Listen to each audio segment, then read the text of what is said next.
Doctor, কিছুদিন ধরে আমার চুল খুব পড়ছে। আপনি আর মাত্র কয়েকদিনের অতিথি। বাপরে, এখন কি হবে?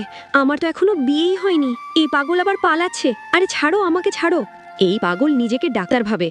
নিজের মুখ বন্ধ রাখো। আমিই ডাক্তার। আমার জীবন কি এইটুকুই ছিল? আরে মাহি, তোমার কি হলো? কি ভাবছো? আমি এত জলদি মরতে চাই না। মাহি, এটা তোমার বাবার বাড়ি নয়, অফিস এটা। এখানে কাজে টাকা পাওয়া যায়। আমার কথা বুঝতে পারছো? ব্যাস, অনেক হয়েছে তোমার। সব সময় ঘ্যান ঘ্যান করতে থাকো।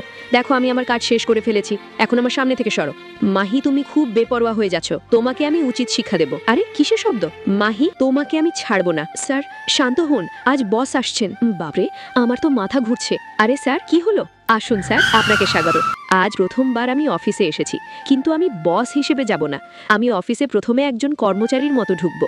চলো এই ফাইলটা দেখি। স্যার, আরে আমাদের সুপারভাইজার এসে গেছেন। ওই ছোকরা, যাও আমার জন্য ব্রেকফাস্ট নিয়ে এসো। আমি এখানে শুধু কোম্পানির কাজ করি। কি ফালতু কথা! এর রিয়াকশন দেখি। তোমাকে আমার কথা মানতে হবে, নইলে তোমাকে চাকরি থেকে বের করে দেব।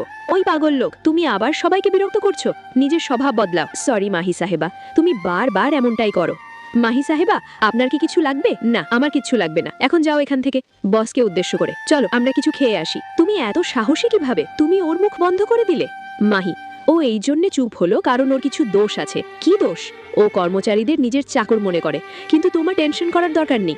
ওর স্বভাব সম্পর্কে তো তুমি জানোই। ও এমনই, সবাইকে অকারণে বিরক্ত করে। আমি অনেক দিন ধরে কোথাও বাইরে যেতে চাইছি, কিন্তু এই খচ্চর সুপারভাইজার আমাকে ছুটিই দেয় না। আমি এর জ্বালায় অতিষ্ঠ হয়ে গেছি।